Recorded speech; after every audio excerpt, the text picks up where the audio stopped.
صحیح مسلم میں حدیث ہے، اللہ کے محبوب صلی اللہ علیہ وآلہ وسلم کے بارے میں برا بن عازب رضی اللہ تعالیٰ عنہ کہتے ہیں کہ میں نے آپ صلی اللہ علیہ وآلہ وسلم سے زیادہ خوبصورت انسان سرخ کپڑوں میں کوئی نہیں دیکھا، اور آپ صلی اللہ علیہ وآلہ وسلم کے بال مبارک کانوں کی لو تک تھے، اور آپ کی شانوں کے درمیان بہت فاصلہ تھا۔ اور اسی کے سپورٹی وہ حدیث جامعہ ترمذی میں ہے، اور اس میں ایک صحابی بیان کرتے ہیں کہ میں نے ایک چاندنی رات حضور صلی اللہ علیہ وآلہ وسلم کو سرخ کپڑوں میں دیکھا، اور میں ایک دفعہ چاند کی طرف دیکھتا اور ایک دفعہ حضور صلی اللہ علیہ وآلہ وسلم کے چہرے کی طرف دیکھتا، اور میرے نزدیک حضور صلی اللہ علیہ وآلہ وسلم چاند سے زیادہ خوبصورت تھے۔ بخاری اور مسلم دونوں میں حدیث ہے، انس بن مالک رضی اللہ تعالیٰ عنہ کہتے ہیں کہ میں نے آج تک کوئی ہاتھ ایسا نہیں چھوا جیسا کہ نبی علیہ السلام کا مبارک ہاتھ تھا۔ وہ کہتے ہیں کوئی دنیا کی ریشم اور دیباج اس سے زیادہ نرم نہیں تھی، یعنی جو نبی علیہ السلام کا مبارک ہاتھ تھا۔ ریشم کے ساتھ مثال دی ہے، آپ علیہ السلام کا ہاتھ مبارک بہت نرم و ملائم تھا۔ یہ نہیں ہے کہ آپ نے کوئی بڑی امیروں والی زندگی گزاری، آپ نے تو مزدوری بھی کی ہے، اس کے باوجود اللہ تعالیٰ نے ایک پروٹوکول رکھا کہ آپ کا ہاتھ مبارک بہت نرم و ملائم تھا اور خوشبودار تھا۔ وہ کہتے ہیں ہم نے آج تک کوئی دنیا کی مشک اور عنبر کی خوشبو ایسی نہیں سونگھی جیسی کہ آپ علیہ السلام کے مبارک پسینہ اور آپ کے مبارک ہاتھوں سے آتی تھی۔ تو آپ علیہ السلام کا پسینہ مبارک بھی انتہائی خوشبودار تھا۔ مسلم شریف کی ایک حدیث میں آتا ہے کہ ایک عورت آئی، اس نے کہا یا رسول اللہ میری بیٹی کی شادی ہے اور میں آپ کا پسینہ لینے کے لیے آئی ہوں، آپ کا پسینہ انتہائی خوشبودار ہے، ہم اپنی خوشبو میں ملا کر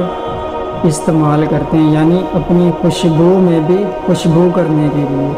تو آپ کا پسینہ مبارک انتہائی خوشبودار تھا، اور ہاتھ مبارک بھی۔ ایک صحابی کہتے ہیں کہ میں چھوٹی عمر کا تھا تو آپ علیہ السلام نے اپنا ہاتھ مبارک میرے سر پر پھیرا، تو وہ کہتے ہیں مجھے ایسے لگا کہ جیسے آپ نے کسی عطردان سے اپنا ہاتھ نکال کر میرے سر پر پھیرا، اتنا انتہائی خوشبودار ہاتھ تھا۔ اور ہاتھ مبارک کی برکت کہ حدیث میں آتا ہے ایک صحابی کی پنڈلی ٹوٹ گئی تو آپ علیہ السلام نے فرمایا ٹانگ سیدھی کر، اور اپنا ہاتھ مبارک پھیرا، اور وہ کہتے ہیں اللہ کی قسم اس طرح ہوگی جس طرح کبھی ٹوٹی نہ تھی۔ حالانکہ پنڈلی ٹوٹ جائے نا سر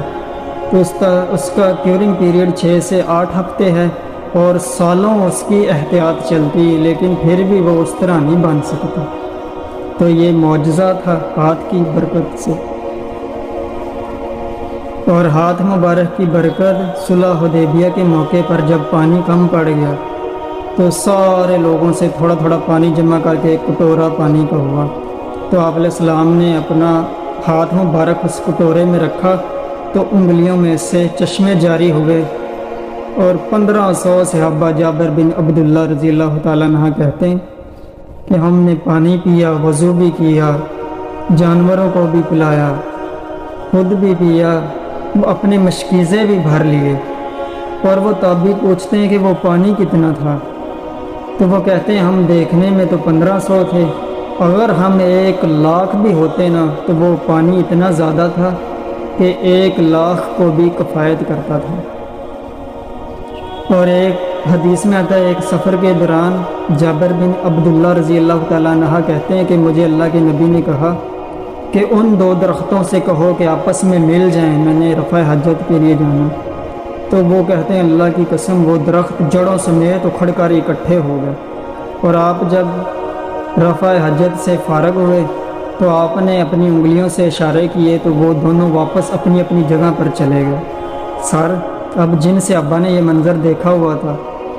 ان کا ایمان دیکھو کتنے مضبوط لیول پر گیا ہوگا۔ تو یہ معجزات آپ کے تھے۔ اور تھوک مبارک کی برکت، حضرت علی کو حدیث میں آتا ہے حضرت علی کو عشوب چشم تھا، تو آپ نے جب بلایا اور مبارک لعاب لگایا تو شفا ہوگی، تو آپ نے زیرہ باندھ کر خیبر کے لیے روانہ کیا۔ تھوک مبارک کی برکت، اور تھوک مبارک کی برکت، آپ نے اپنا لعاب دان کسی کنویں میں ڈالا تو پانی اوپر آ گیا۔ کھانے میں ڈالا، کھانا 10 بندوں کا تھا، 300 بندوں نے کھا لیا اور اتنے کا اتنا کام ہی نہیں ہو رہا۔ تھوک مبارک کی برکت۔